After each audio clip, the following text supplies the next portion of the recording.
Mike Mansholt, isang bangkay na nawawala ang mga lamang loob, tumitimbang na lang ng 16 kilogram. Ang Malta, isang islang bansa para sa turismo na matatagpuan sa gitna ng dagat Mediteraneo, ay isang lugar ng masisiglang pagdiriwang, mga sinaunang lungsod at mga pambihirang tanawin. Ngunit ang lugar na ito ay isa rin sa mga pinakanakakatakot na lupain sa mundo dahil ito ay tahanan ng mga kilalang grupo ng kriminal. Ang mga misteryosong pagkamatay at malulungkot na kaso na hindi malinaw ang dahilan ay paulit-ulit na bumagabag sa mga residente dito. Kabilang dito ang kaso noong Hulyo 2016 tungkol sa isang bangkay na natagpuan na nawawala ang buong utak at mga lamang loob.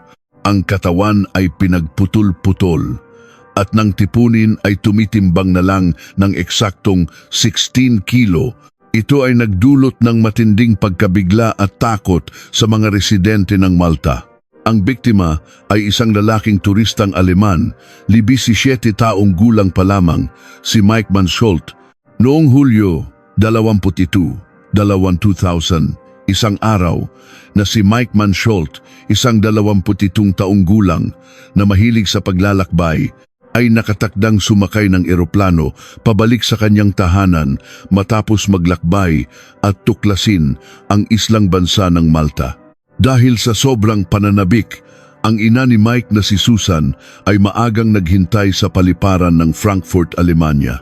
Ngunit, hindi niya inaasahan na ang kanyang anak ay wala ng buhay para makabalik sa anumang flight pa uwi. Matapos lumapag ang eroplano ni Mike at matagal nang hindi siya lumalabas, nagsimulang hindi mapakali si Susan. Gayunpaman, mabilis niyang pinakalma ang sarili at inisip na baka nagbago ng schedule si Mike at lumipat sa ibang flight, kaya nagpatuloy siya sa paghihintay. Pagkalipas ng ilang oras at wala pa ring senyales o tawag mula kay Mike, ang kutob ng isang ina ay nagsimulang magsabi kay Susan na may masamang nangyari sa kanyang anak. Agad na kinuha ni Susan ang kanyang telepono at tinawagan si Mike, ngunit nakapatay na ang kanyang telepono. Sa sobrang pag-aalala, agad na tinawagan ni Susan ang ama ni Mike sa Belgium upang ipaalam ang sitwasyon. Nang gabing iyon, sinubukan ng buong pamilya ni Mike na makipag-ugnayan sa mga kakilala niya sa Malta upang magtanong tungkol sa kanya, ngunit lahat ay walang nagawa. Kinaumagahan, Hulyo 23, 2016, ipinagbigay alam ng pamilya ni Mike sa federal na pulisya ng Alemanya na siya ay nawawala. Agad silang nakipag-ugnayan sa mga autoridad sa Malta, umaasang magtutulungan sila upang mahanap ang 17 taong gulang na binata. Pagkatanggap ng kahilingan, agad na nagpakalat ng puwersa ang pulisya ng Malta para maghanap sa buong bansa, lalo na sa mga lugar na pinuntahan ni Mike. Pagkatapos nito, ang ama ni Mike at ang kanyang kapatid na si Daniel ay dumating sa Malta upang subaybayan at tumulong sa proseso ng paghahanap. Mula rito, ang lahat ng impormasyon tungkol kay Mike at sa kanyang paglalakbay sa Malta ay nagsimulang buksan muli. Si Mike Mansholt ay isinilang sa isang pamilya na ang mga magulang ay labis na mahilig sa paglalakbay, kaya't ang hilig sa paglilibot at pagtuklas ng mga bagong bansa o lugar ay unti-unting naging isang malaking pasyon para sa kanya. Pagkatapos ng high school at makuha ang kanyang unang trabaho, plano ni Mike na maglakbay ng mag-isa gamit ang kanyang bagong sahod nang hindi na nangangailangan ng tulong mula sa kanyang mga magulang. Noong unang bahagi ng Hulyo 2016, nagpasya si Mike na mag-book ng tiket papuntang isla ng Malta, kapwa para sa turismo, ayon sa kanyang kagustuhan, at upang magkaroon ng pagkakataong sunduin ang kanyang kasintahan na nag-aaral doon upang sabay silang umuwi sa Alemanya para sa isang maikling bakasyon. Noong Hulyo 1, 2016, dumating si Mike sa isla ng Malta at tumuloy sa isang maliit na hotel sa silangang bahagi ng isla. Pagkatapos noon, masaya niyang tinamasa ang kanyang bakasyon kasama ang kanyang kasintahan sa loob ng halos 1 linggo sa mga magagandang lugar ng Malta. Normal ang takbo ng kwento hanggang sa gumawa si Mike ng isang maling desisyon na naging sanhi ng kanyang kamatayan sa misteryosong lupain ng Malta. Noong Hulyo 16, bumalik ang kasintahan ni Mike sa Alemanya ayon sa plano. Ngunit dahil sa sobrang pagkahumaling sa lugar, tinalakay at sinabi ni Mike sa kanyang kasintahan na nais niyang manatili ng mas matagal sa Malta upang maranasan ang pakiramdam ng paglalakbay ng mag-isa sa islang bansa, at pareho silang sumang-ayon dito. Dahil sa pagkahilig sa arkeolohiya at pagnanais na makita ang sistema ng mga sinaunang katakom sa Rabat, umalis si Mike sa hotel noong 10 ng umaga ng Hulyo 18, 2016 upang tuklasin ang lugar na tinaguriang kaharian ng mga patay. Pagkatapos nito, umarkila si Mike ng isang mountain bike para sa isang araw, ikinabit ang kanyang kamera dito at nagsimulang maglakbay. Hanggang sa matapos ang oras ng pag-arkila, hindi pa rin isinasauli ni Mike ang bisikleta tulad ng napagkasunduan, kaya't ipinagbigay alam ito ng may-ari sa pulisya. Noong una, hindi ito masyadong pinansin ng mga autoridad ng Malta sa pag-aakalang si Mike ay isang turista na marahil ay nalibang lamang sa pamamasyal kaya't nakalimutang umuwi. Nagsimula lamang lumala ang sitwasyon nang may abiso mula sa pulisya ng Alemanya.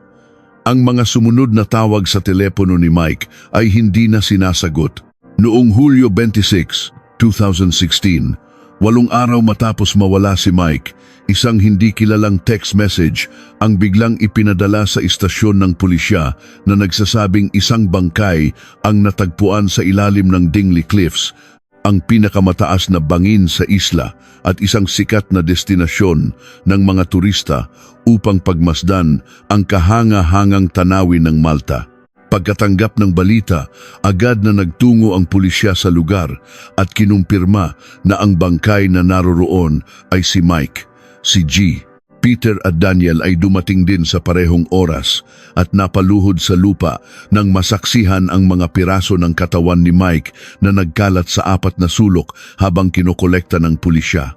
Bukod dito, lahat ng personal na gamit ni Mike na dapat sana ay naroroon tulad ng backpack, pitaka, cellphone at credit card ay hindi na natagpuan.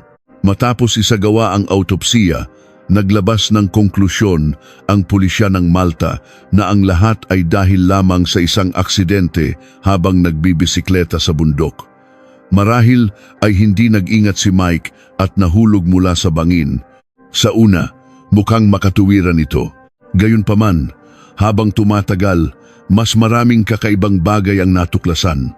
Una, bukod sa paglalakbay, si Mike ay mahilig ding kumuha ng mga video at larawan, kaya't palagi niya itong dala upang itala ang mga sandali ng kanyang paglalakbay. Ngunit, kakaiba na noong suriin ang lugar, walang natagpo ang anumang gamit na may kaugnayan sa kagamitang pang-record. Pangalawa, nang pumunta ang ama ni Mike sa morgue, sinabi sa kanya ng isa sa mga empleyado ang isang kakaibang bagay. Ipinakita sa autopsiya na walang anumang bali sa buto sa katawan ni Mike na salungat sa dahilan ng kanyang pagkamatay na dahil sa pagkahulog mula sa mataas na lugar na naunang ipinaalam ng mga forensic staff. Isinantabi ang mga misteryosong ebidensyang ito, patuloy na iginiit ng mga autoridad ng Malta na namatay si Mike sa isang aksidente matapos mahulog mula sa bangin. Hindi sumuko ang ama ni Mike. Pumunta siya sa lugar kung saan namatay si Mike at nagtanong sa mga residente doon, ngunit kakaiba na nahimik sila na parang may alam ngunit hindi masabi. Mas lalong naniwala ang ama ni Mike na hindi namatay ang kanyang anak dahil sa pagkahulog at inakala na may itinatago ang pulisya sa likod ng pagkamatay ni Mike. Ngunit lahat ng hinala na walang ebidensya ay hindi nagbunga ng anumang resulta. Noong Agosto 15, 2016, bumalik sina Peter at Daniel sa Alemanya kasama ang bangkay ni Mike. Pagkatapos nito, ipinadala ni Peter ang bangkay sa isang punerarya para sa burol ng kanyang anak. Ang mas masakit pa para sa pamilya ay ang araw na yun din ang ika-18 kaarawan ni Mike. Habang naghahanda ang pamilya ni Mike para sa burol ng kanilang anak, nakarinig sila ng nakakagulat na balita mula sa may-ari ng punerarya na nagsabing napakakakaiba na ang katawan ni Mike ay napakagaan para sa kanyang edad, 16 kilogram lamang. Pagkatapos nito, humingi ng pahintulot ang punerarya sa pamilya ni Mike upang masusing suriin ito. Ang resulta ay halos lahat ng lamang loob ni Mike puso, baga, bato, maliit na bituka ay nawawala. Ang ama ni Mike ay labis na nagulat at nagalit. Agad na nakipag-ugnayan sa mga autoridad ng Malta, hinihiling na ibalik nila ang mga lamang loob ng kanyang anak. Gayunpaman, sinabi ng mga autoridad ng Malta na ang mga lamang loob ay nawawala na bago pa man ang autopsiya. Sinabi nila na ang mga lamang loob ay kinain ng mga hayop at ang utak ay natunaw sa ilalim ng sikat ng araw. Sa huli, ang kaso ay naging isang internasyonal na issue. Inimbestigahan ng mga taga-usig ng Aleman ang sanhi ng pagkamatay ni Mike. Gayunpaman, maaari lamang silang magbigay ng mga teorya tulad ng pagkamatay ni Mike dahil sa pagkahulog, aksidente sa trapiko o biktima ng krimen, ngunit hindi madaling makahanap ng eksaktong ebidensya dahil matagal na itong nangyari. Kabilang dito, ang teoryang pinaniniwalaan ng marami ay maaaring naging biktima si Mike ng human organ trafficking. Dinukot nila si Mike, kinuha ang kanyang mga lamang loob at pagkatapos ay itinapon ang kanyang bangkay sa bangin. Gayunpaman, ang lahat ng ito ay mga teorya lamang. Sa huli, noong Setyembre 4, 2016, idinaos ng pamilya ni Mike ang burol para sa kanilang anak kahit na ang sanhi ng kanyang pagkamatay ay nananatiling isang misteryo. Isinaboy ng pamilya ang abo ni Mike sa dagat upang ang isang binatang mahilig sa paglalakbay tulad niya ay malayang makapaglakbay. At sa gayon, ang katotohanan tungkol sa pagkawala ng mga lamang loob at pagkamatay ni Mike ay nananatiling hindi nasasagot hanggang sa araw na ito. Ang industriya ng turismo sa Japan ay patuloy na umuunlad sa mga nakaraang taon dahil sa iba't ibang dahilan. Una, dahil sa napakagandang at marilag na tanawin. Bukod pa riyan, mayroon ding mga tradisyonal na pamanang kultural. Hindi pa kasama diyan ang maraming modernong arkitektura ng Japan tulad ng mga abalang shopping center, malalaking entertainment complex at isang malawak na sistema ng tren na sumasaklaw sa buong bansa. Bukod sa buhay-buhay na lungsod, marami ring turista ang naaakit sa mga likas na tanawin at nabibighani sa kagandahan ng mga Hapon, lalo na ang mga babae na mahinhin, magalang, at marunong mag-alaga sa asawa't anak. Hindi nakapagtataka na may kasabihan sa mga tao na kumain ng pagkaing Tsino, mag-asawa ng Haponesa at manirahan sa bahay na kanluranin. Dahil sa pag-unlad ng industriya ng turismo at sa magandang pananaw sa mga kababayhang Hapon sa mga nakaraang taon, maraming mag-asawang Haponesa at dayuhan ang naging modelo ng isang bagong uri ng masayang pamilya para sa maraming kabataan. Gayunpaman, noong tagsibol ng 2018, isang pangyayari ang yumanig sa buong bansa ng mga isla na nagdulot ng pag-aalala sa mga tao tungkol sa mga bagong uri ng kaligayahan na ito. Sa halip na humanga tulad ng dati, isang maleta ang natagpuan na naglalaman ng ulo ng isang babaeng Haponesa. Balikan natin ang panahon ilang taon bago mangyari ang kahindik-hindik na kaso. Si Saki Kondo ay isang magandang batiput-situ, taong gulang na dalaga, isinilang at lumaki sa lungsod ng Himeji, Hyogo Prefecture, Japan. Nakatira si Saki Kondo kasama ang kanyang ina na kababatang kapatid na lalaki at lolo.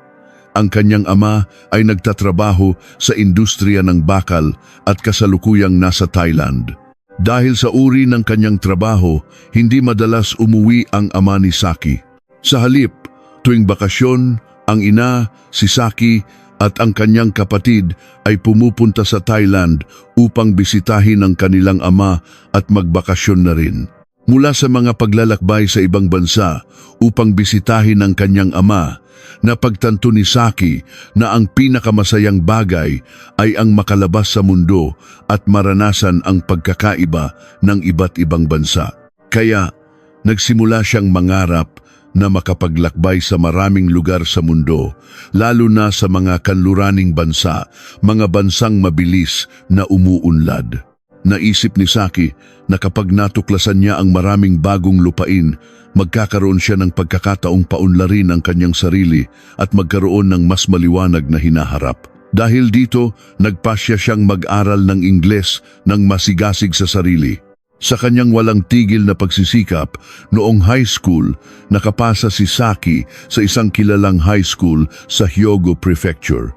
Mula pagkabata, may kamalayan na siya sa pag-aaral at laging nagsisikap na makamit ang mahuhusay na resulta na may mas matataas na marka. Pagdating sa high school, ang pagnanais ni Saki na tuklasin ang mundo mula pagkabata ay puno pa rin sa kanyang puso. Dahil dito, patuloy na nagsikap si Saki na maglaan ng oras at pagsisikap upang mag-aral at sanayin ang kanyang kasanayan sa pakikipag-usap sa Ingles. Hindi lamang sa paaralan, pag-uwi, ginugugol ni Saki ang kanyang libreng oras sa panunood ng mga dayuhang pelikula upang mapabuti ang kanyang kakayahang makinig sa Ingles. Unti-unti, ang kanyang kaalaman sa wikang banyaga ay bumuti. Nakakaintindi na siya ng mga dayuhang nagsasalita at nakakasagot sa kanila ng madali hanggang sa kolehiyo.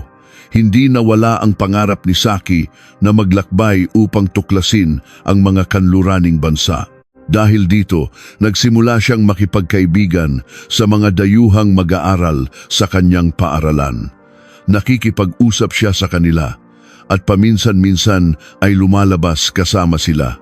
Gayunpaman, dahil sa limitadong pinansyal na kalagayan, pagkatapos ng kolehiyo, hindi pa rin nagkaroon ng pagkakataon si Saki na tuparin ang kanyang pangarap. Dahil dito, nagpasya siyang humanap ng trabaho na may matatag na kita upang makapag-ipon para sa araw na matutupad niya ang kanyang hilig sa paglalakbay. Si Saki Kondo, na may magandang academic record at mahusay na kasanayan sa Ingles, ay mabilis na natanggap bilang isang interpreter sa isang pabrika ng mga piyesa sa Sanda City. Upang ma-maximize ang kanyang kita at bawasan ang ilang gastusin para makapag-ipon pa, lumipat si Saki sa dormitoryo ng kumpanya. Nakatulong ito sa kanya na maging mas madali ang pagpasok sa trabaho, ngunit kinailangan niyang mamuhay malayo sa kanyang pamilya. Araw-araw, tinatawagan ng ina ni Saki ang kanyang anak upang kumustahin. Madalas silang mag-usap ng matagal bago matulog. Ito ay isang nakasanayan nilang dalawa. Kung isang araw ay hindi tumawag si Saki, magte-text siya sa kanyang ina upang mapanatag ito. Pagdating sa trabaho sa kumpanya, laging masaya si Saki sa lahat. Mabait siya at hindi nag-aatubiling tumulong sa mga kasamahan kapag kailangan nila ng tulong sa anumang bagay na kaya niya. Bukod dito, dahil sa kanyang husay sa Ingles, nagkaroon si Saki ng pagkakataong makisalamuha sa maraming dayuhan sa trabaho at sa mga lansangan kung saan siya nakatira. Lagi siyang magalang at magaling makipag-usap sa lahat. Dahil dito, lahat ay may magandang impresyon sa kanya. Ang buhay ni Saki Kondo ay dumaan ng payapa at maayos. Gayunpaman, tulad ng nabanggit, umaasa pa rin si Saki ng pagkakataong matupad ang kanyang pangarap na maglakbay sa ibang bansa, makita ang magandang mundo at makatapak sa mga bagong lupain. Sa mga panahong iyon na ang turismo sa Japan ay mabilis na umuunlad, biglang naisip ni Saki, kung makakakilala ako ng isang dayuhang lalaki, baka mas maaga kong matupad ang aking pangarap. Dahil dito, nagsimula siyang sumali sa Tinder, isang application kung saan ang mga Hapon tulad niya ay maaaring makipagkilala at makipag-usap sa mga kaibigan mula sa buong mundo. Ngunit sa buhay, hindi mo mahuhulaan ang anumang bagay. Ang lahat ng plano ay maaaring masyadong maaga pa. noong Pebrero 17, 2018 sa istasyon ng pulisya ng Hyogo Prefecture. Walang tigil na tumunog ang telepono. Sa kabilang linya, isang babaeng nasa katanghaliang gulang ang nanginginig na nagulat sa pulisya na 2 araw na niyang hindi makontak ang kanyang anak na si Saki Kondo. Sa partikular, sinabi niyang umiiyak na tinawagan niya ng maraming beses ngunit walang signal ang telepono ng kanyang anak. Sa parehong araw, kinontak din siya ng kumpanya kung saan nagtatrabaho si Saki upang itanong kung may problema ba si Saki dahil 2 araw na siyang hindi pumapasok sa trabaho at wala rin sa dormitoryo. Ito ay napakakakaiba dahil mula pa noon, si Saki ay laging isang seryosong manggagawa, pumapasok sa tamang oras at kung may problema at mahuhuli, tiyak na magpapaalam siya ng maaga. Ang ina ni Saki ay labis na nag-aalala para sa kanyang anak. Kailangan niya ng tulong ng pulisya. Pagkatanggap ng impormasyon mula sa nagdadalamhating ina, nagsimulang magpakalat ng abiso ang pulisya para sa paghahanap kay Saki Kondo. Ayon sa testimonya ng kanyang mga kasamahan, si Saki ay isang palakaibigan at masayahing tao, hindi kailanman nakikipag-away. Bukod dito, napakabait niya at madalas tumulong sa iba, kaya imposible na may galit sa kanya. Ang pagkawala ni Saki ay nagdulot ng matinding pag-aalala sa lahat sa kumpanya at sa kanyang mga kaibigan. Gayunpaman, matapos tanungin ang kanyang pinakamatalik na kaibigan sa trabaho, natuklasan ng pulisya ang isang mahalagang lead. Noong hapon ng Huwebes, Pebrero 11, 2018, nagpaalam si Saki Kondo sa kanyang mga kasamahan bago umuwi. Masaya niyang sinabi sa kanyang kaibigan na makikipagkita siya sa isang lalaking may palayaw na Jack, isang taong nakilala niya sa Tinder ngayon din. Ikinuwento na niya sa kanyang kasamahan ang tungkol sa lalaking ito noon pa, na si Jack ay gwapo, magaling magsalita at kaakit-akit. Higit sa lahat, ang lalaking ito ay may nasyonalidad na Amerikano. Mabilis na sinuri ng pulisya ang data ng CCTV sa mga lugar na maaaring dinaanan ni Saki. Isang video ang nakakuha sa kanya sa istasyon ng tren ng Himeji. Sumakay siya ng tren pagkatapos ng trabaho at nagtungo sa istasyon ng Morinomiya sa Osaka. Hating gabi ng parehong araw, nakita muli ng kamera si Saki na bumababa ng tren at sinalubong ng isang lalaki. Sa simula, natukoy na ito ay maaaring si Jack, ang taong nakilala ni Saki sa internet. Nag-usap sila sandali sa istasyon bago lumipat sa ibang lugar. Ang babae at ang lalaking ito ay may medyo malapit na kilos, mukha silang magkasintahan. Matapos suriin ang iba pang mga CCTV footage, sa wakas ay natuklasan ng pulisya ang kinaroroonan ni Saki. Pumunta siya kasama si Jack sa isang kalapit na motel.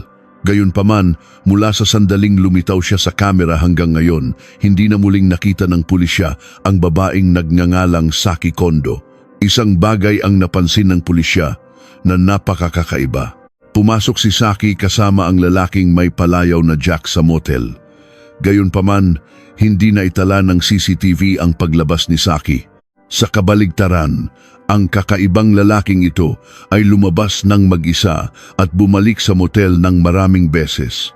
Bukod dito, nakasuot siya ng sombrero na tumatakip sa kanyang ulo at puting mask na nagtago sa kanyang mukha, kaya't hindi ganap na matukoy ng pulisya ang kanyang tunay na pagkakakilanlan sa likod ng palayaw na Jack. Nang masusing tingnan, napansin ng pulisya na kapag lumalabas siya, nakasuot siya ng itim na pantalon, itim na sapatos at laging may dalang isang bagay pagbalik. Ito ay isang napakahalagang lead sa pagkawala ni Saki Kondo. Agad na tinukoy ng pulisya ang lokasyon ng motel at nagpadala ng mga tao upang siyasatin ito. Gayunpaman, pagdating nila doon, wala na sina Saki Kondo at ang kakaibang lalaki. Hiningi ng pulisya sa mga tauhan ng motel na magbigay ng impormasyon tungkol sa mga nag-overnight na bisita. Ngunit hindi nila ito magawa dahil ito ay isang motel na iligal na nag-ooperate. Ayon sa mga regulasyon sa Japan, upang magpatakbo ng isang lodging business, dapat may lisensya ang may-ari mula sa gobyerno at kinikilala ng lokal na pamahalaan bago makapag-operate. Gayunpaman, hindi maipakita ng motel na ito ang mga legal na dokumento at sa katunayan, illegal silang nag-ooperate. Dahil dito, hindi nila hinihingi sa kanilang mga bisita ang anumang dokumento maliban sa pera. At sa gayon, ang tunay na pagkakakilanlan ng lalaking may palayaw na Jack ay muling hindi matukoy. Walang ibang paraan, kinailangang ipagpatuloy ng pulisya ang paghahanap sa kinaroroonan ni Saki pati na rin sa suspek sa pamamagitan ng muling pagsusuri sa CCTV. Sa panahong iyon, ang Japan ay may sistema ng mga surveillance camera na naka-install sa buong lungsod. Kaya't ang imahe ng lalaking pinaniniwalaang si Jack ay naitala rin sa maraming lugar. Sa kabaligtaran, si Saki Kondo ay misteryosong nawala. Ang mga video recording ay walang anumang bakas niya, maliban sa huling video nang umalis si Saki sa istasyon ng tren at pumasok sa motel kasama si Jack. Noong Pebrero 25, 2018, isang linggo matapos mawala si Saki Kondo, natagpuan ng pulisya ang suspek na may palayaw na Jack sa isang motel sa lungsod ng Nara. Mabilis siyang inaresto ng pulisya. Ang tunay na pangalan ni Jack ay Yevgeny Vasilyevich Bayraktar. Ipinanganak noong 1991, 76 taong gulang, isang turistang Amerikano. Sa paunang investigasyon, sigurado na ang pulisya, hindi na hula-hula, na si Bayraktar ang misteryosong lalaking nakilala ni Saki Kondo bago siya nawala. Sa puntong ito, sa pagsisiyasat sa personal na impormasyon ni Bayraktar, naitala ng pulisya na siya ay isinilang sa Odessa, Ukraine. Ang kanyang ina ay Ukrainian at ang kanyang ama ay Bulgarian, isang doktor. Naghiwalay ang mga magulang ni Bayraktar noong bata pa siya. Si Regina, ang ina ni Bayraktar, ay nakakilala ng isang bagong lalaki sa pamamagitan ng social media. Ang kanyang pangalan ay Benny, isang inhinyerong Amerikano.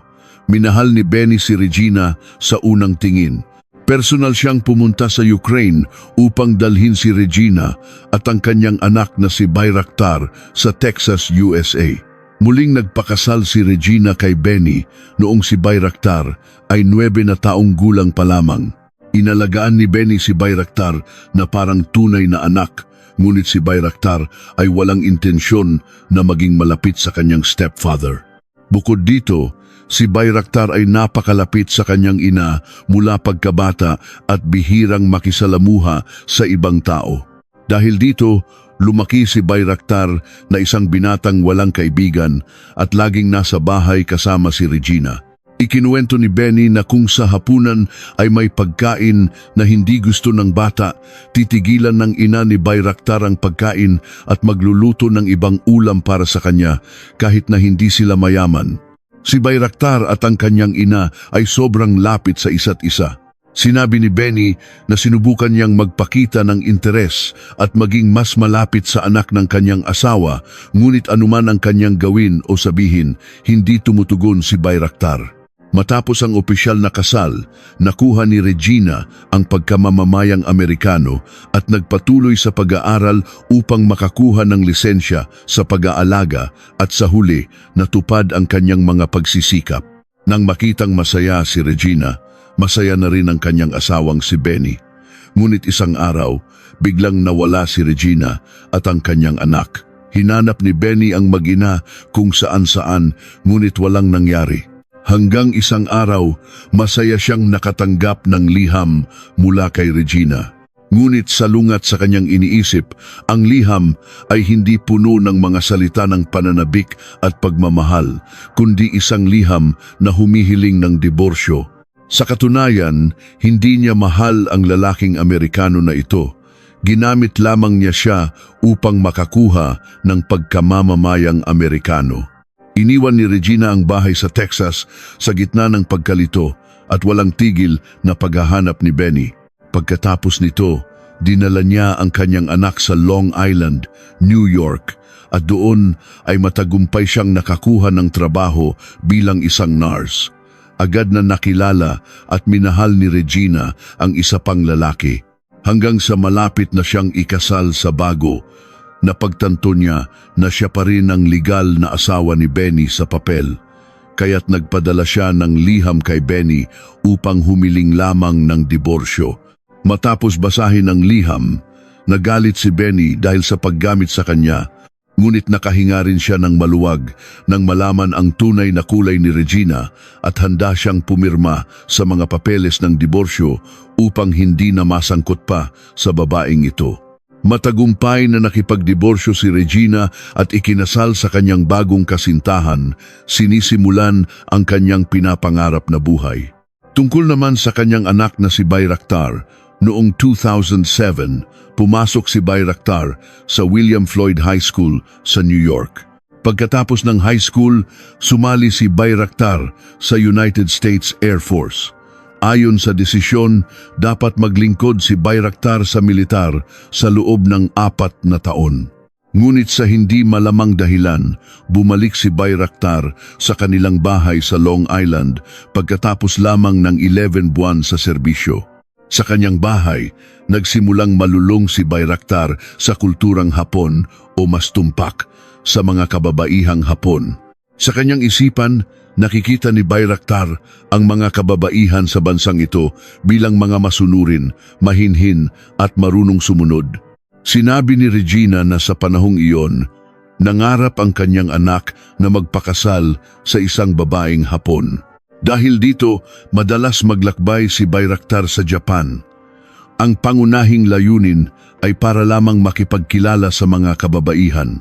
Noong huling bahagi ng Enero 2018, nakakuha si Bayraktar ng isang 99 araw na long-term tourist visa. Agad na inihanda ni Bayraktar ang lahat at nagtungo sa Japan.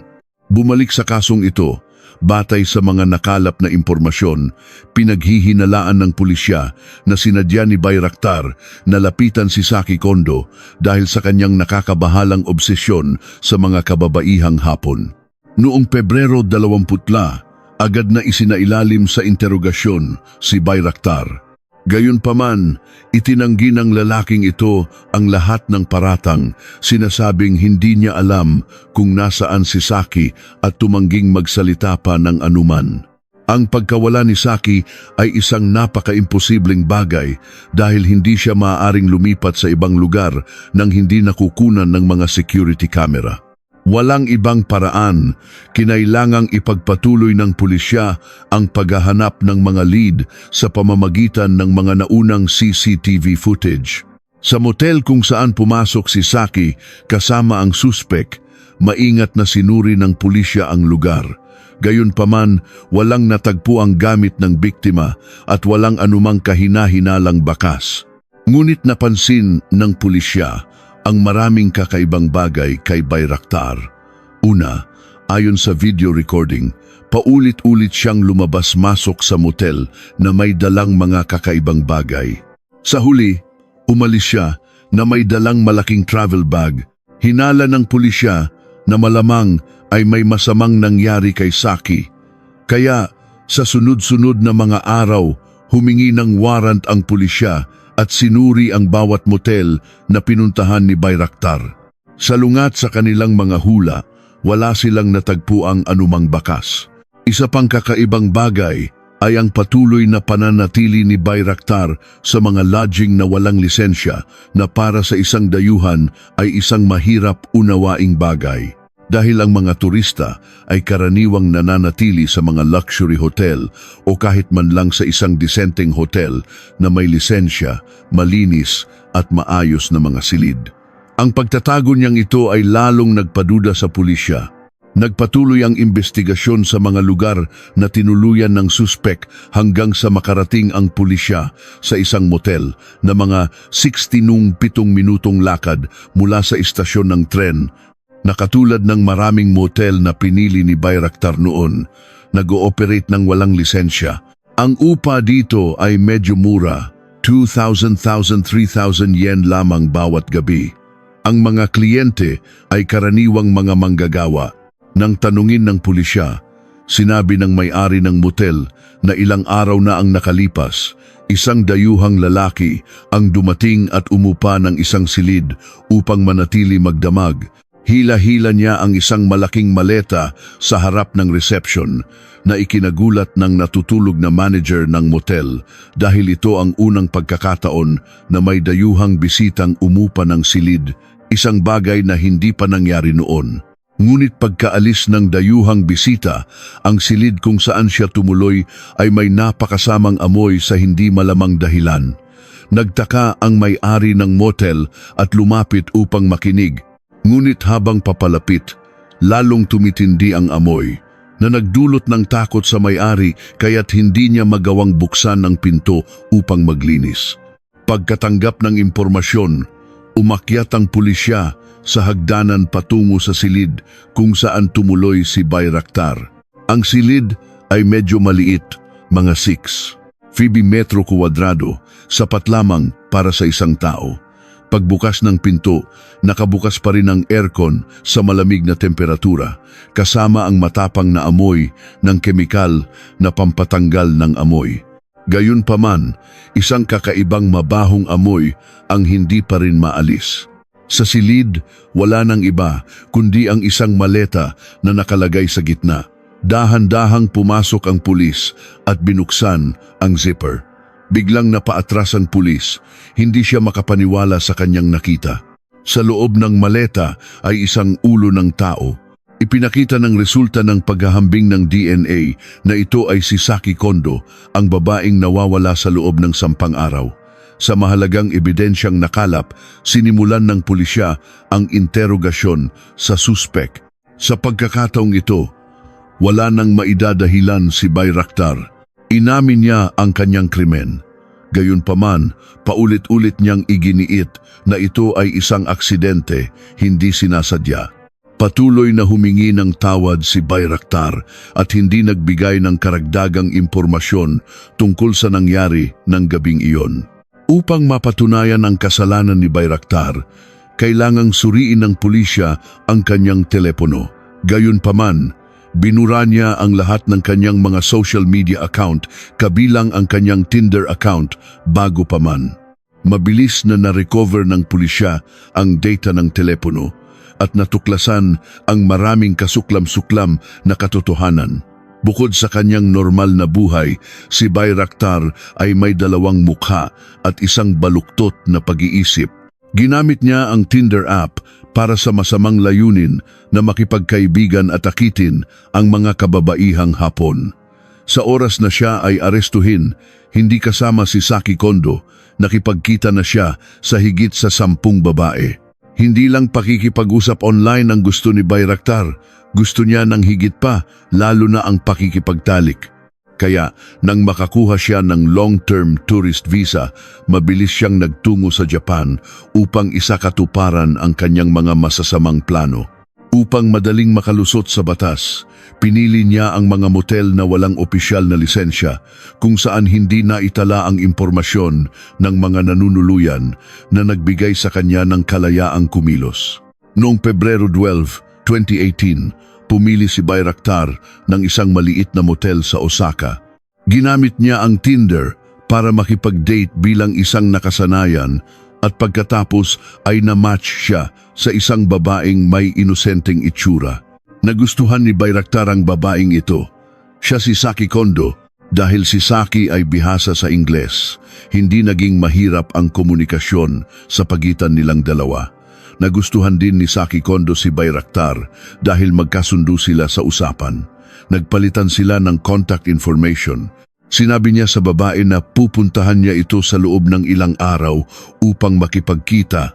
Ang Sanda City, kung saan nakatira si Saki Kondo, ay mga 70 kilometro ang layo mula sa Osaka at aabutin ng higit sa 1 oras sa tren.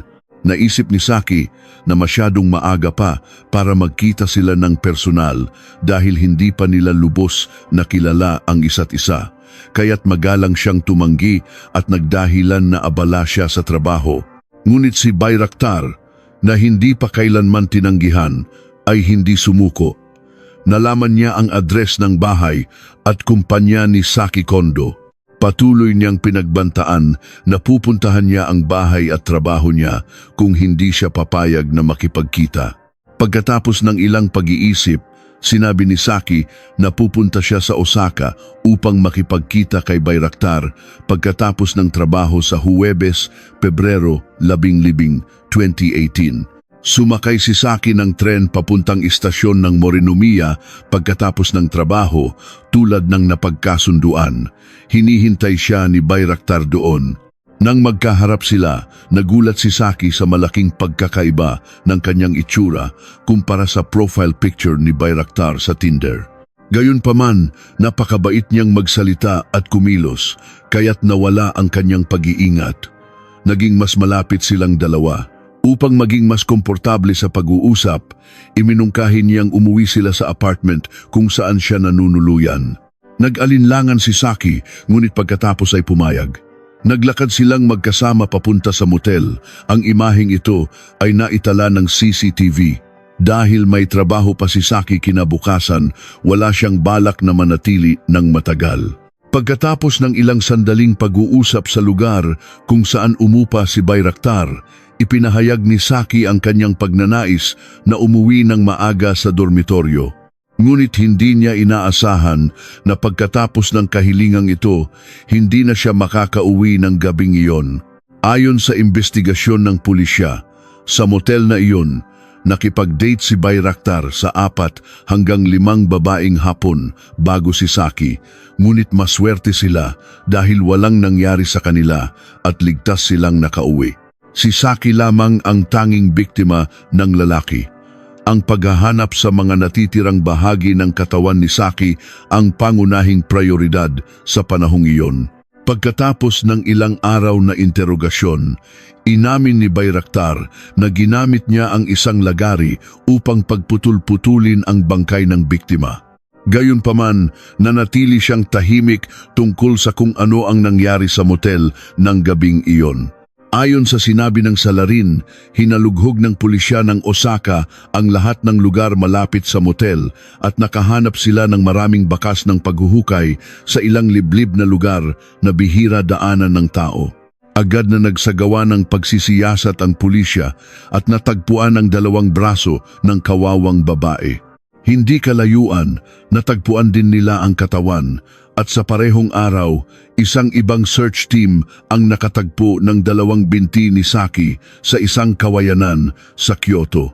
Hindi makapaniwala ang pamilya ni Saki Kondo na ang isang inosente at mabait na babae ay papatayin sa ganitong kalunos-lunos na paraan. Sa pamamagitan ng autopsiya, ang sanhi ng pagkamatay ni Saki ay dahil sa pagkasakal. Gayunpaman, paulit-ulit na tumanggi si Bayraktar na magsalita tungkol sa kung ano ang nangyari ng gabing iyon at walang tigil na inuulit na ito ay isang aksidente na hindi niya sinasadyang patayin si Saki. Ayon sa hula ng pulisya, ng araw na iyon, maaaring nagalit si Bayraktar nang hilingin ni Saki Kondo na umuwi ng mas maaga kaysa sa kanyang inaasahan. Maaring gusto niya ng higit pa mula kay Saki ngunit tinanggihan na nagpagalit sa kanya. At sa gitna ng pag-aaway, hindi sinasadyang nasakal ni Bayraktar si Saki hanggang sa mamatay. Nang makita niyang hindi na humihinga ang babae, labis siyang natakot. Gayunpaman, pagkaraan ng ilang sandali, nakalma niya ang sarili.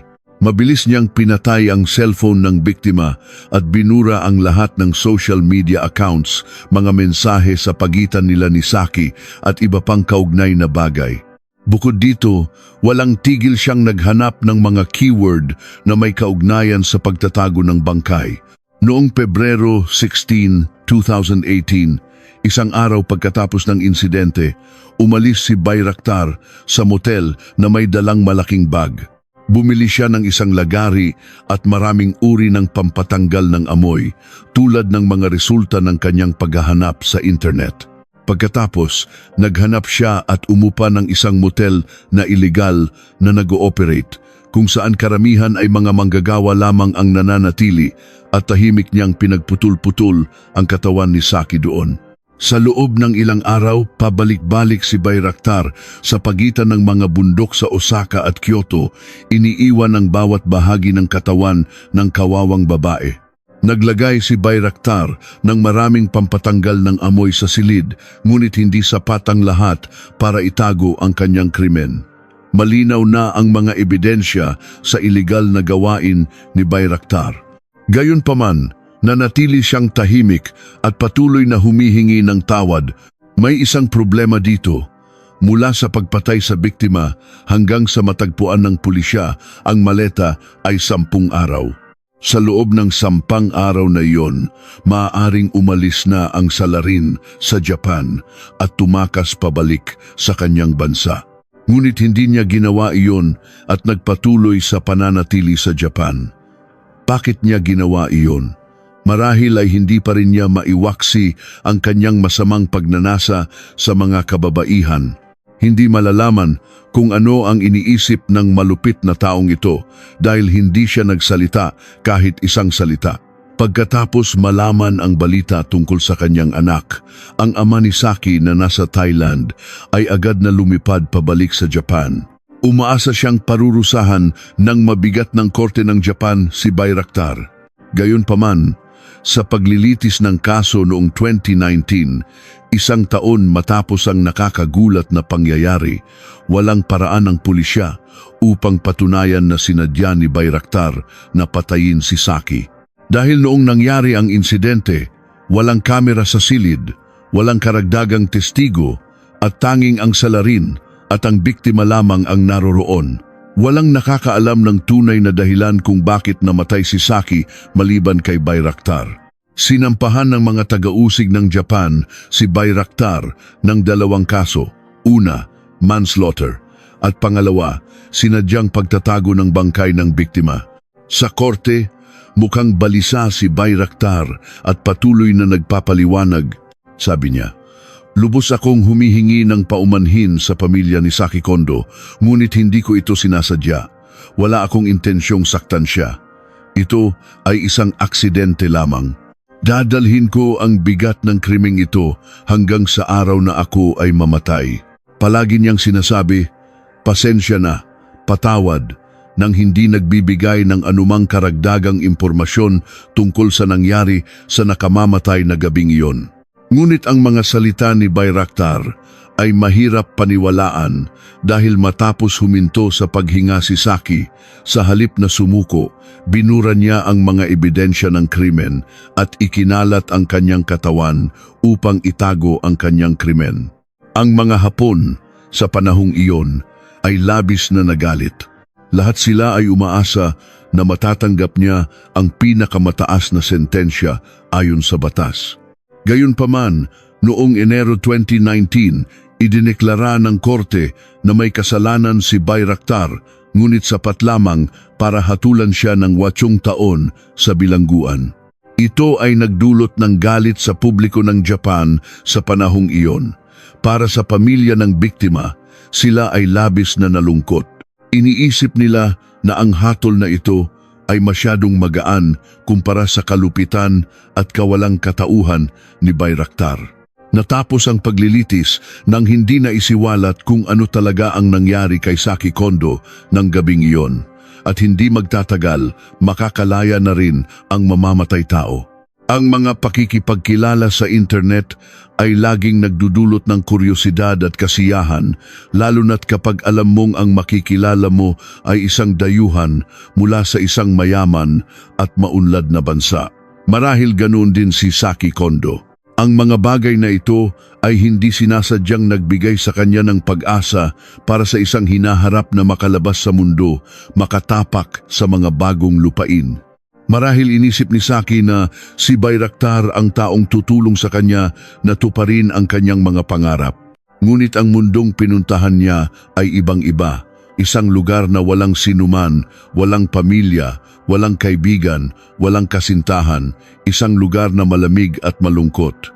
Kung hindi niya nakilala ang manyak at malupit na si Bayraktar, marahil ay nagkaroon si Saki ng mas magandang hinaharap. Ang kanyang pagpanaw ay isang babala para sa ibang mga babae tungkol sa mga relasyon sa social media kung saan mahirap tukuyin ang totoo sa hindi. Protektahan ang inyong sarili at huwag agad maniwala sa matatamis na salita mula sa isang estrangherong hindi pa nakikita at nakikilala. Mga kababaihan, maging mas matalino sa mga pakikipag-date, lalo na sa mga unang pagkikita. Pumunta lamang sa mga ligtas na lugar na maraming tao at mas mabuti kung may kasamang kaibigan para sa inyong kaligtasan. Ang mundo ay puno ng mga mamamatay tao at manyak. Nagtatago sila sa ilalim ng perpektong balatkayo na hindi mo malalaman kung kailan kanila sasaktan.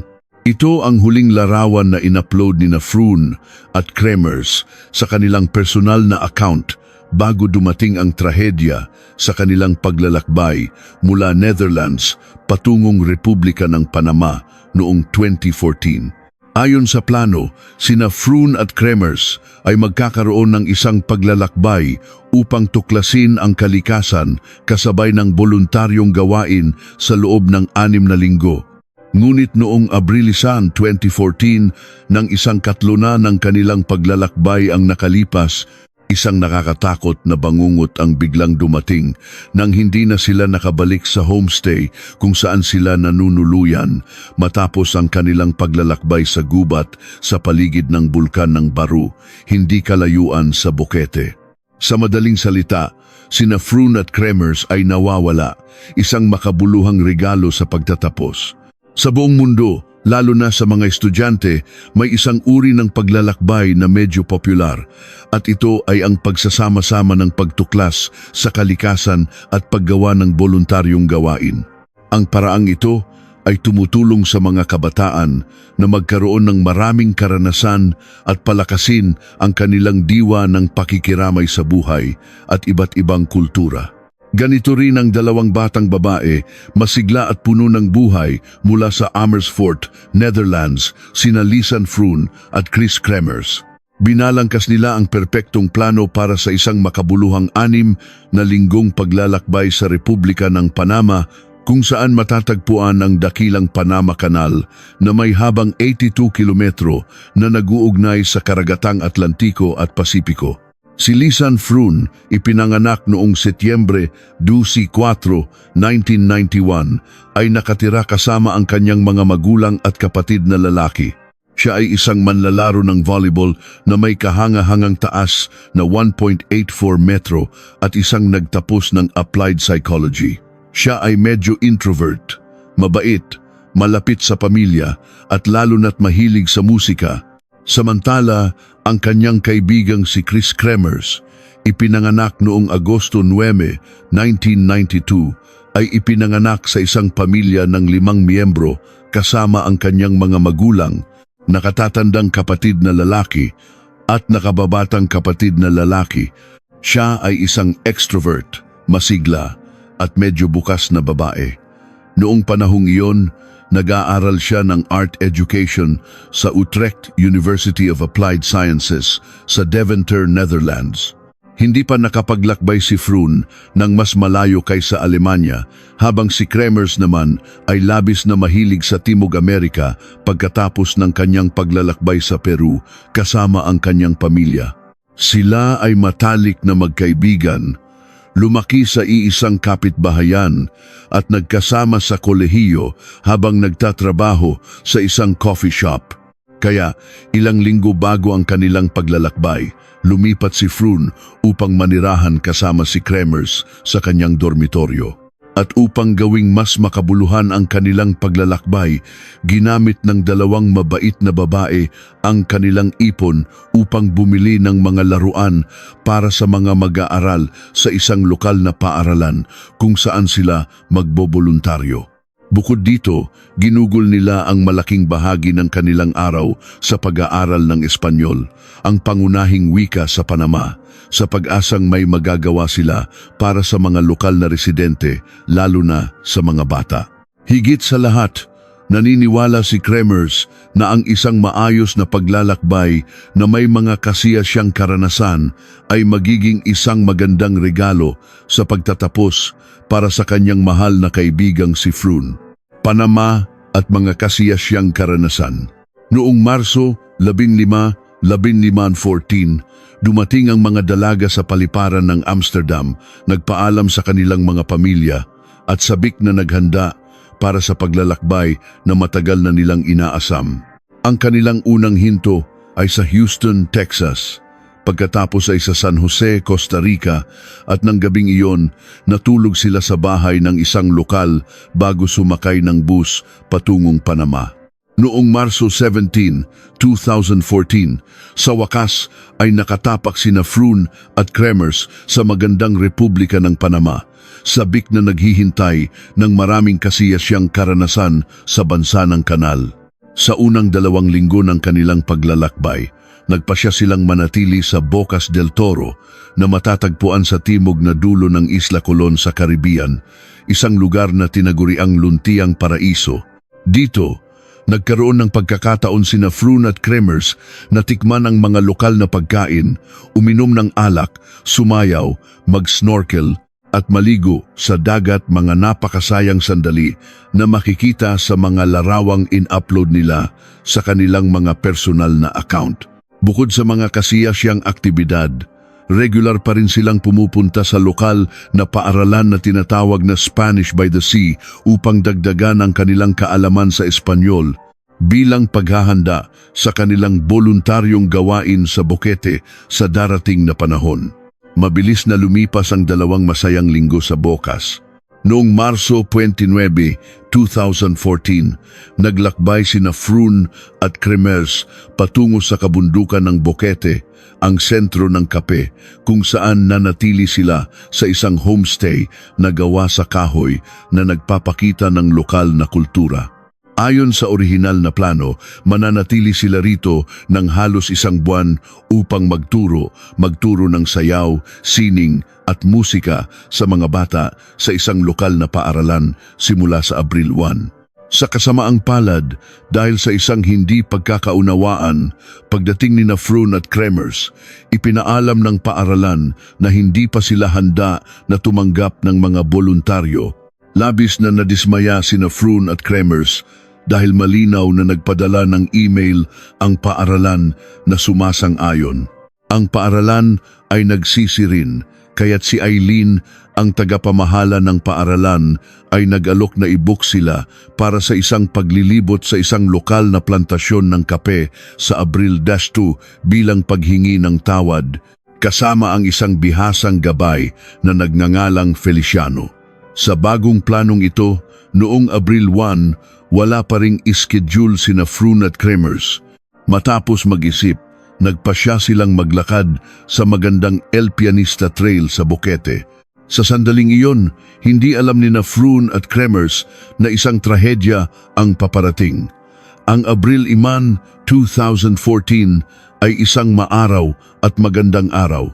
Ang El Pianista Trail ay biniyayaan ng kalikasan ng mga magagandang dalisdis na parang mga teklado ng piano, kaya't pinangalanan ito sunod sa sikat na pianistang si El Pianista. Upang malakbay ito, kailangang maglakad ang 2 dalaga ng higit sa 1-2 kilometro na tinatayang aabutin ng 3 oras bago makarating sa dulo, ang tuktok ng mirador. At para makabalik sa homestay, kailangan lang nilang sundan ang parehong ruta pabalik. Aabutin din ito ng mga 3 oras. Upang maging maayos ang kanilang paglalakad, pumili sila ng magaang damit na angkop para sa isang araw ng pamamasyal sa mainit na panahon na maaaring umabot sa 40 degrees Celsius. Bukod dito, nagdala rin ang 2 dalaga ng isang digital camera, 2 cellphone, mga pasaporte, ilang dolyar, isang bote ng mineral water at mga health insurance card. Bago umalis, dumaan sila sa isang lokal na restaurant para kumain.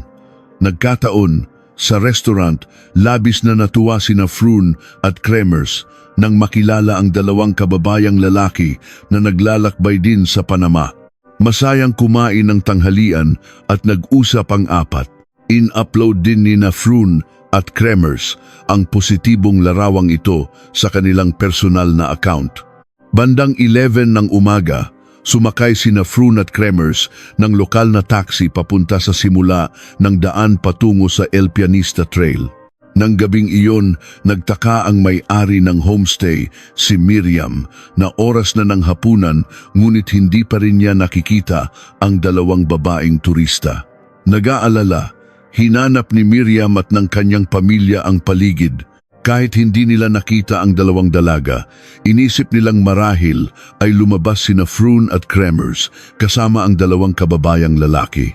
Sa huli, nagpasya si Miriam na maghintay hanggang umaga dahil naniniwala siyang maalala ng dalawang babaeng Dutch ang kanilang appointment para sa paglilibot sa plantasyon ng kape. Kinaumagahan ng Abril 2, dumating ang gabay na si Feliciano sa homestay, handa na para sa paglalakbay na pinag-usapan ni Froon at Kremers.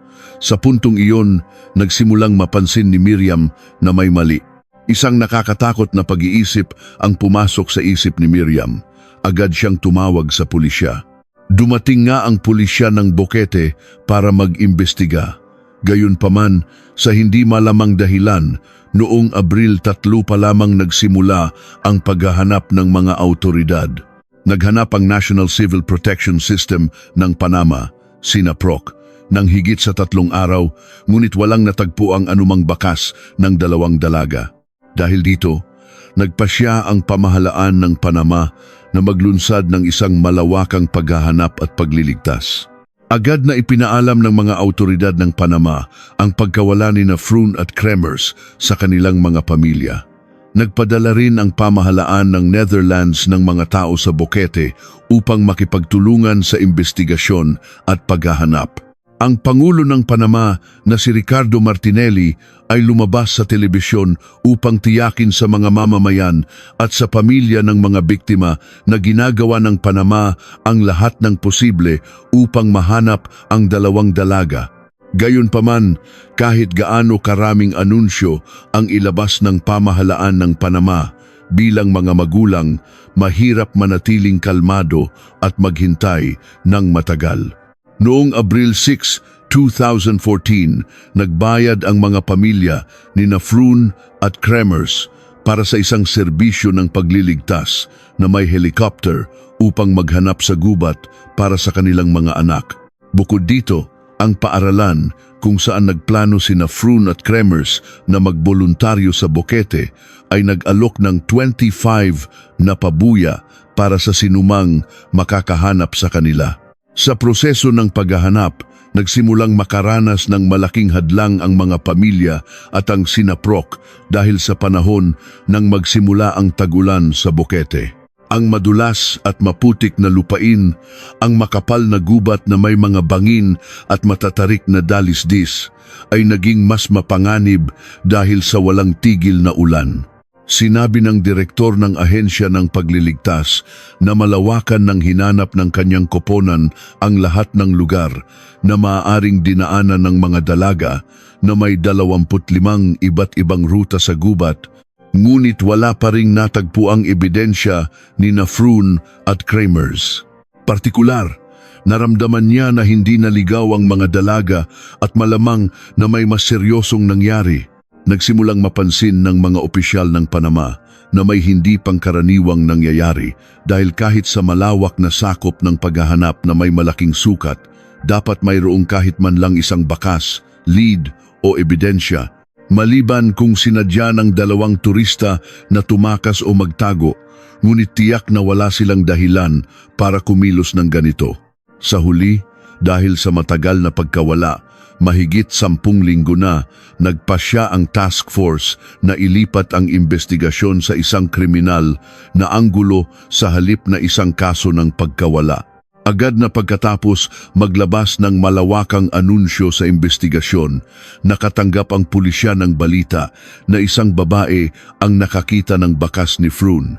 Noong Hunyo 14, 2014, isang katutubong babae ang pumunta sa istasyon ng pulisya ng Boquete at isinuko ang isang asul na backpack Sinasabing natagpuan niya ito sa tabi ng isang palayan sa pampang ng Ilog Culebra, malapit sa nayon ng Alto Romero kung saan siya nakatira.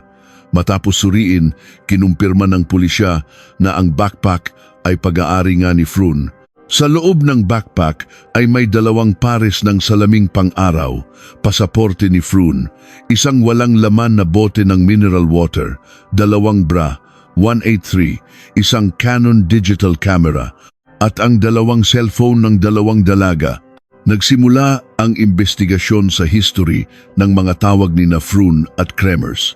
Mayroong 77 tawag na ginawa, ngunit 2 lamang ang nakakonekta sa loob ng 2 segundo bago maputol ang signal. Ang unang tawag ay ginawa ilang oras lamang matapos silang magsimula sa kanilang maikling paglalakad mula sa iPhone 4 ni Kremers noong 4:39 p.m. Ang numero na tinawagan nila ay ang emergency service number ng Netherlands na kapag naglalakbay sa ibang bansa ay automatikong inililipat sa mga lokal na serbisyong pang-emergency. Halos 10 minuto matapos ang unang emergency call, ginawa ang pangalawang emergency call. Ginamit ni Froon ang kanyang Samsung Galaxy S3 upang tumawag ng emergency noong 4:51 p.m. At sa kasamaang palad, parehong hindi nakakonekta ang mga tawag. Pagkatapos nito, pinatay nila ang kanilang mga telepono.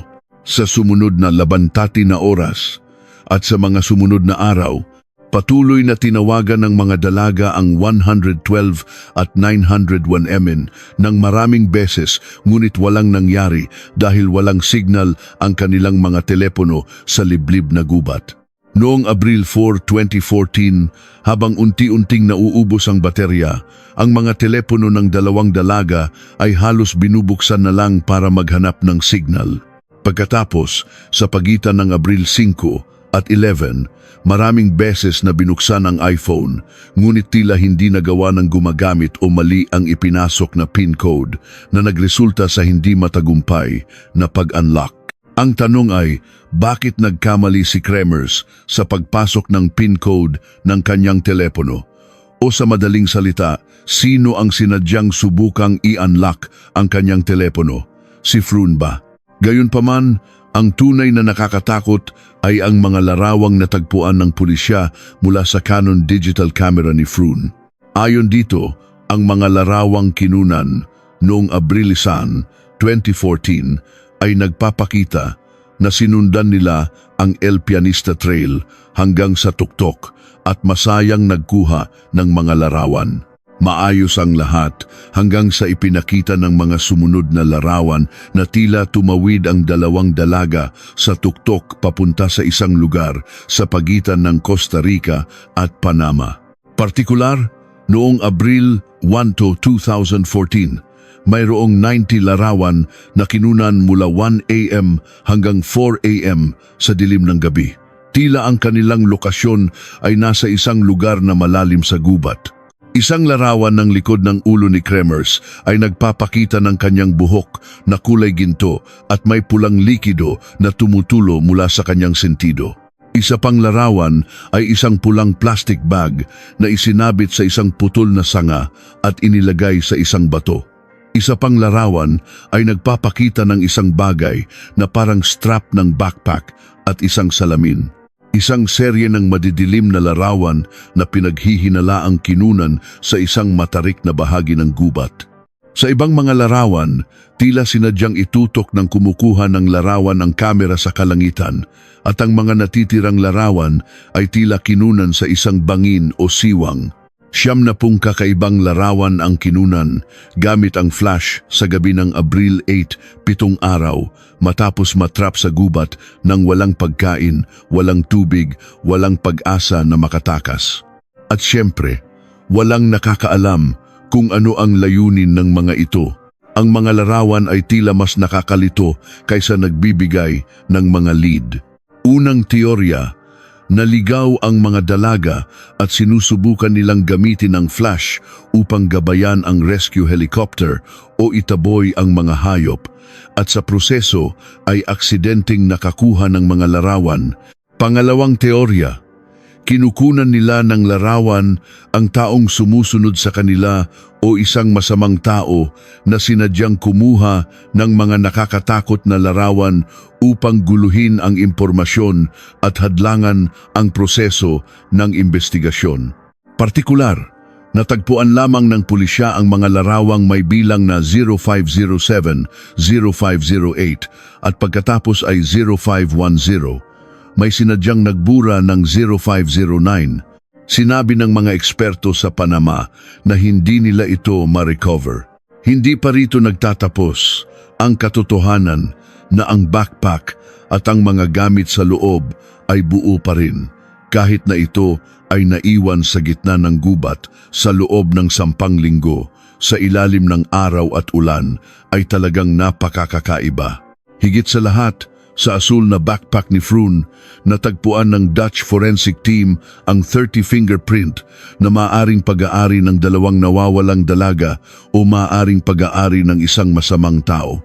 Gayunpaman, sa hindi malamang dahilan, hindi nag-imbak ang mga investigador ng Panama ng anumang fingerprint records noon. Kaya't ang proseso ng paghahambing ng mga fingerprint ay isinantabi sa isang kahina-hinalang paraan. Sa puntong ito, nang matanggap ang resulta ng investigasyon, halos maiyak ang mga magulang ni Froon at Kremers sa istasyon ng pulisya. Nagpasya silang taasan ng pabuya sa labindising dahil sa kanilang kutob na maaaring sinaktan ang kanilang mga anak ng isang tao o isang grupo ng mga tao. Talagang hindi mailarawan kung gaano nakakatakot para sa 2 mahinang dalaga na matrap sa gubat sa loob ng 1 linggo nang walang pagkain, napapaligiran ng kadiliman at mga tunog ng mababangis na hayop. Maaring ito ay pagkalito, takot o kawalan ng pag-asa habang lumilipas ang bawat araw na napapaligiran ng gubat at mga hayop. Sa panahong iyon, ang lahat ng nagmamalasakit at nagmamahal kina Froon at Kremers ay patuloy na nagdarasal hanggang sa magkaroon ng himala. 2 buwan pagkatapos, habang ang lahat ay nasa isang pagkaantala at ang lahat ng pagsisikap sa paghahanap ay unti-unting nabibigo, nakatanggap ang mga magulang nina Froon at Kremers ng isang nakamamatay na tawag mula sa pulisya ng Panama. Ang boses sa kabilang linya ay lumunod sa kanila sa kawalan ng pag-asa. Ilang araw lamang matapos matagpuan ang backpack ni Froon, nagsagawa ang pulisya ng Panama ng mga bagong paghahanap sa kahabaan ng Ilog Culebra. 2 buwan pagkatapos, sinabi ng isang kinatawan ng National Civil Protection System ng Panama, SINAPROC, na ang mga buto ng 2 dalaga ay natagpuan ng isang lokal na gabay na turista malapit sa Rio Culebra. Nagkataon, ang gabay na iyon ay ang mismong tao na dapat sana ay magbibigay ng paglilibot sa plantasyon ng kape sa 2 dalaga noong Abril. Nang marinig ang masamang balita, nabigla ang mga magulang ni Froon at Kremers at tila hindi makapaniwala sa napakasakit na katotohanan. Ngunit habang mas marami silang nalalaman tungkol sa kalagayan ng mga katawan ng kanilang mga anak, ang sakit na kanilang nararamdaman ay hindi mailarawan sa salita. Ayon sa pagsusuri ng DNA, natukoy ng mga forensic expert ng Panama na ang kalahati ng balakang ay pag-aari ni Kremers. Isang paa na may hindi kumpletong mga buto sa loob ng isang hiking boot ay kay Froon. 33 iba pang piraso sa pampang ng ilog ay pag-aari rin nila. Habang may ilang natitirang bahagi si Froon, ang kay Kremers naman ay may maputlang kulay na parang sinadyang pinaputi. Kung dahil sa ulan at araw ang pagkawala ng kulay, hindi dapat ito maging abnormal na maputla. Sa katunayan, ang mga natuklasang ito ay tila napakahina-hinala dahil noon, doli sa propesyonal na asong pang-amoy mula sa Netherlands ang nagsikap sa loob ng 9 na araw ngunit walang natuklasan. Kaya bakit ang gabay, gamit lamang ang kanyang mga mata at pang-amoy, ay mabilis na natagpuan ang lokasyon ni Froon at Kremers?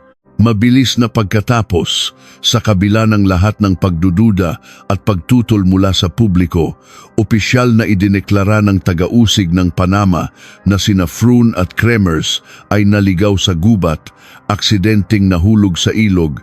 Ang kanilang mga katawan ay malubhang nasugatan ng mga bato na humantong sa kanilang pagkamatay. Opisyal na isinara ang kaso. Siyempre, ang mga pamilya ng mga biktima at ang pamahalaan ng Netherlands ay nagulat at hindi tinanggap ang resulta mula sa lokal na forensic. Naniniwala sila na maraming bagay ang hindi pa nalilinawan mula sa mga testigo hanggang sa mga ebidensya at ang paghawak sa mga buto ng mga biktima mula sa lokal na forensic ay hindi rin kapani-paniwala. Dahil dito, kumuha ang pamilya ni Kremers ng isang abogadong Panamanian upang maghain ng reklamo sa pamahalaan ng Panama na naglalayong baliwalain ang resulta ng investigasyon at ang konklusyon ng taga-usig. Sa panahong iyon, nahati ang internasyonal na opinyon sa dalawang panig. Ang isang panig ay sumasang-ayon sa konklusyon ng Panama, habang ang isa naman ay naniniwala na ang investigasyon ay masyadong mababaw at tiyak na may problema. Mayroon bang mga pagkakamali sa proseso ng investigasyon? Sa reklamo, inilista ng abogadong kumakatawan sa biktima na si Chris Kremers ang mga nilalaman laban sa mga investigador sa paghawak ng forensic evidence at ilang mga lead na binaliwala na nagpapahiwatig na ang investigasyon ng Panama ay mahina at pabaya. Una, suriin natin ang mga kakaibang kilos ng mga taong may kaugnayan sa insidente na binaliwala ng pulisya ng Panama. Una, ang taxi driver na si Leonardo Mastino. Sinabi niya na dinala niya ang mga dalaga sa simula ng El Pianista Trail noong 1:40 p.m. Ito ay ganap na salungat sa investigasyon ng pulisya ng Panama dahil naniniwala sila na ang oras na kinunan ni Frun at Kremers ang kanilang mga unang larawan ay 12:06 p.m. Bakit may ganitong pagkakaiba? Pangalawa, ang mga residente sa simula ng trail ay nagbigay ng impormasyon sa pulisya na binalaan nila sina Frun at Kremers na humanap ng gabay na mas ligtas kaysa sa pagtuklas ng mag-isa. Ngunit sinabi ng mga dalaga na nakonsulta na sila sa mga tagubilin mula sa gabay na si Feliciano at magiging maayos ang lahat. Kung totoo ito, bakit hindi nag-focus ang pulisya sa paghahanap sa El Pianista Trail? Pangatlo, si Eileen, ang namamahala sa paaralan kung saan nagplano sina Frun at Kremers na magboluntaryo at si Feliciano ang hindi natuloy na gabay. Sinabi nilang dalawa na dahil hindi nila makontak ang mga dalaga, pumunta sila sa homestay upang hanapin sila at kakaiba, pinayagan sila ni Miriam na manatili sa silid ng magkaibigan sa loob ng 30 minuto. Diyos lang ang nakakaalam kung ano ang ginawa nila sa panahong iyon at napakahirap unawain kung bakit hindi inimbestigahan ng pulisya ang kanilang tunay na layunin.